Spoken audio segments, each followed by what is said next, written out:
ఓం శ్రీ మాతృ నమః. అందరికీ నమస్కారం అండి. ప్రతి నెలలో పౌర్ణమి తర్వాత వచ్చే చవితిని సంకటహర చతుర్థిగా జరుపుకుంటాము. అయితే ఈ నెల జనవరి 6వ తేదీన మంగళవారం నాడు అంగారక సంకటహర చతుర్థి వచ్చింది. మంగళవారం వచ్చే ఈ అంగారక సంకటహర చతుర్థికి కొన్ని వేల రేట్ల శక్తి ఎక్కువగా ఉంటుంది. ఈరోజు గణపతిని పూజించి ఒక చిన్న దీపం వెలిగించినా సరే ఇక మీ కష్టాలన్నీ తొలగిపోయి అఖండ కుబేర యోగం సిద్ధిస్తుంది.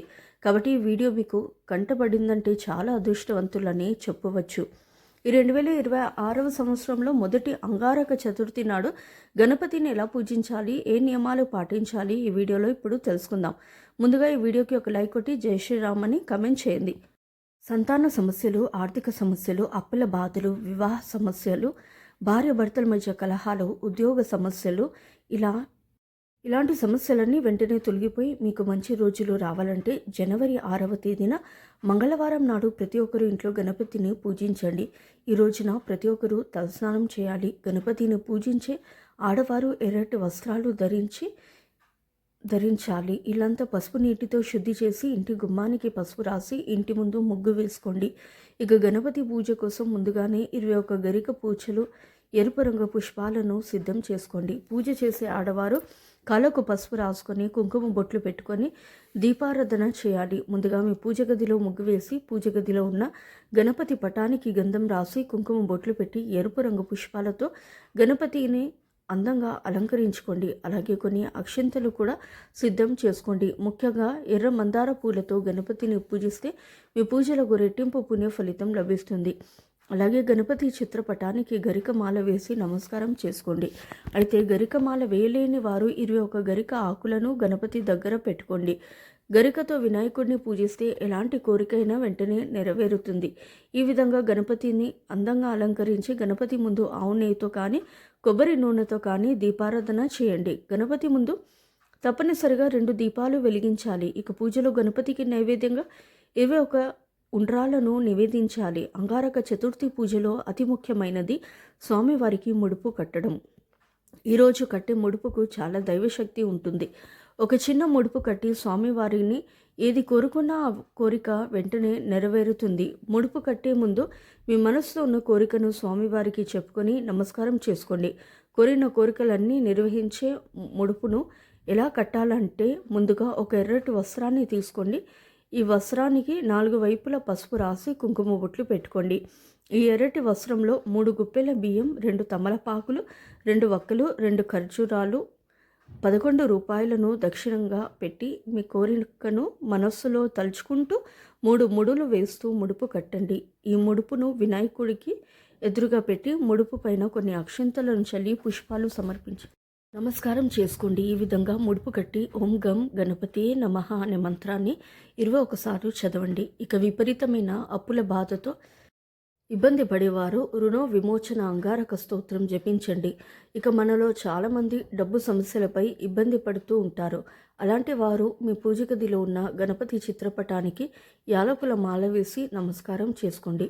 యాలకుల మాల ఎలా వేయాలంటే ఒక తెలుపు రంగు దారానికి పసుపు రాసి ఆ పసుపు దారానికి 21 యాలకులు గుచ్చి ఈ యాలకుల మాలని గణపతి పటానికి వేసి పూజ చేసుకోండి. ఆ గణపతి ఆశీర్వాదంతో అకస్మాత్తుగా డబ్బు కలిసి వచ్చి అఖండ రాజయోగం ప్రార్థిస్తుంది. ఇక చివరిగా గణపతికి హారతిని సమర్పించి ముడుపుకు కూడా హారతినిచ్చి 5 ప్రదక్షిణాలు చేసి మీ తలపైన అక్షంతలు వేసుకుని మీ పూజను ముగించుకోండి. పూజ పూర్తయిన తర్వాత చివరిగా సంకటహర చతుర్థి వ్రత కథను చదవండి. పూజ చేసే ఆడవారు ఈరోజు తప్పనిసరిగా ఉపవాసం ఉండాలి. ఈ ఒక్కరోజు ఉపవాసం ఉంటే మీ కుటుంబం మొత్తానికి శుభ ఫలితాలు కలుగుతాయి.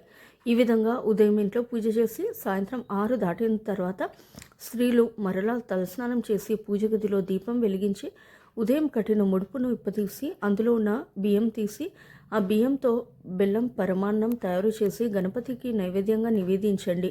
అలాగే ముడుపులో ఉన్న తమలపాకులు, వక్కలు దక్షిణంగా పెట్టిన 11 రూపాయలను తీసి మీ బీరువాలో పెట్టుకోండి. ఈ విధంగా సాయంత్రం సమయంలో పరమాన్నం నివేదించి ఆ పరమాన్నాన్ని ప్రసాదంగా ఇంట్లో ఉన్న ప్రతి ఒక్కరూ స్వీకరించాలి. ఈ అంగారక చతుర్థి నాడు ఏది చేసినా చేయకపోయినా ప్రతి ఒక్కరూ చంద్రుడిని చూసి నమస్కారం చేసుకోవాలి. ఎందుకంటే మన పురాణాల ప్రకారం ఈ అంగారక చతుర్థి నాడు ఎవరైతే గణపతిని పూజించి చంద్రుడిని చూస్తారో అలాంటి వారికి భోగభాగ్యాలు సిద్ధిస్తాయని, కోరిన కోరికలన్నీ వెంటనే నెరవేరుతాయని స్వయంగా ఆ గణపతియే వరమిచ్చాడట. ఈరోజు ఉపవాసం ఉండేవారు చంద్రుడిని చూసి మీ ఉపవాసాన్ని విరమించవచ్చు. విశేషంగా ఈ అంగారక చతుర్థి నాడు రాత్రి చంద్రుడిని చూసి ఓం చంద్రాయ నమః అనే మంత్రాన్ని చదువుతూ చంద్రుడికి పాలతో ఆర్జ్యం సమర్పించి మీ మనసులో ఏదైనా కోరుకోండి. నెల తిరగకుండానే నీ కోరిక నెరవేరుతుంది. ఈ రోజున చంద్రుడిని చూస్తే అనారోగ్య సమస్యలు, కంటి సమస్యలు తొలగిపోతాయి.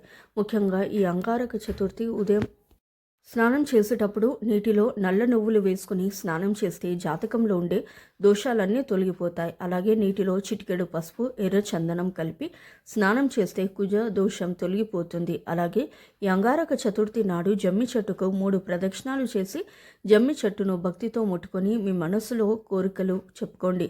ఎలాంటి కోరిక అయినా సరే వెంటనే నెరవేరుతుంది. అలాగే ఈ అంగారక చతుర్థి నాడు ప్రతి ఒక్కరూ తప్పనిసరిగా కొన్ని నియమాలను పాటించాలి. ఈ రోజున గణపతి దేవాలయానికి వెళ్ళి దేవాలయంలో ప్రదక్షిణాలు చేసి గణపతికి గరిక సమర్పించండి. గణపతి ఆశీర్వాదంతో మీ కుటుంబంపై ఎల్లప్పుడూ ఉంటుంది. ఎవరికైతే సొంత ఇల్లు కల ఉంటుందో అలాంటి వారు ఈ రోజున 1 కేజీ ఎర్ర కందులను బ్రాహ్మణులకు దానం చేసి వారి ఆశీర్వాదం తీసుకోండి. ఖచ్చితంగా మీ సొంత ఇంటి కల నెరవేరుతుంది. ఈ వ్రతాన్ని చేసే ఆడవారు చాలా నిష్టగా ఉండాలి. పగటిపూట నిద్రపోకూడదు, మంచం పైన కూర్చోకూడదు. అలాగే భార్య భర్తల మధ్య బ్రహ్మచర్యం పాటించాలి. ఈ అంగారక చతుర్థి నాడు మీ ఇంటి గుమ్మం బయట కుంకుమతో స్వస్తి గుర్తు వేసుకోండి. ఇక మీ ఇంటికున్న దరిద్ర బాధలన్నీ తొలగిపోయి నీ కుటుంబం మొత్తానికి మంచి రోజులు ప్రారంభమవుతాయి. ఇక ఎవరైనా ధనవంతులు కావాలని కోరుకుంటున్నారో అలాంటి వారు ఈ అంగారక చతుర్థి నాడు దక్షిణావృత శంఖాన్ని మీ పూజ గదిలో పెట్టి పూజించండి. విపరీతమైన లక్ష్మి కటాక్షం సిద్ధించి అతి త్వరలోనే ధనవంతులు అవుతారు. ఇక ఈ రోజున ఎరుపు రంగు వస్త్రాలు ధరిస్తే జాతకంలో ఉన్న దోషాలన్నీ తొలగిపోయి అదృష్టం కలిసి వస్తుంది. నరదృష్టి సమస్యలతో బాధపడేవారు ఇల్లంతా పసుపు నీటితో శుభ్రం చేసుకోండి. ఇక మీ ఇంటికి మంచి రోజులు ప్రారంభమవుతాయి. అలాగే ఈ అంగారక చతుర్థి నాడు గోమాతకు అరటి పండ్లను తినిపించండి. ముక్కోటి దేవతలు ఎంతో సంతోషించి కోరిన వరాలన్నీ వెంటనే ప్రసాదిస్తారు. అలాగే మీ ఇంటి ముందు వచ్చిన పక్షులకు బియ్యం గింజలు ఆహారంగా వేయండి. మీ భవిష్యత్తులో ఏర్పడే అనుకోని ఆపదలన్నీ తొలగిపోతాయి. అలాగే మీ భర్త ఆదాయం విపరీతంగా పెరిగి మీ భర్త గొప్ప స్థాయికి ఎదగాలంటే ఈ అంగారక చతుర్థి నాడు సాయంత్రం సమయంలో మీ పూజ గదిలో నువ్వుల నూనెతో ఒక దీపం వెలిగించి ఆ దీపంలో 2 మిరియాలు వేసి దీపం ముందు కూర్చొని ఓం గం గణపతియే నమః అనే మంత్రాన్ని 108 సార్లు చదవండి. ఇక మీ భర్త ఆదాయం విపరీతంగా పెరిగి జీవితంలో ఉన్నత స్థాయికి ఎదుగుతారు. ఇక ఉద్యోగ ప్రయత్నాలు చేసేవాళ్ళు ఈ అంగారక చతుర్థి నాడు గణపతి ఆలయానికి వెళ్ళి గణపతికి జమ్మి ఆకులు సమర్పించండి. ఖచ్చితంగా ఉద్యోగ ప్రాప్తి కలుగుతుంది. ఈ విధంగా భక్తితో గణపతిని పూజిస్తే మీ కష్టాలన్నీ తొలగిపోయి కోరిన కోరికలన్నీ నెరవేరుతాయి.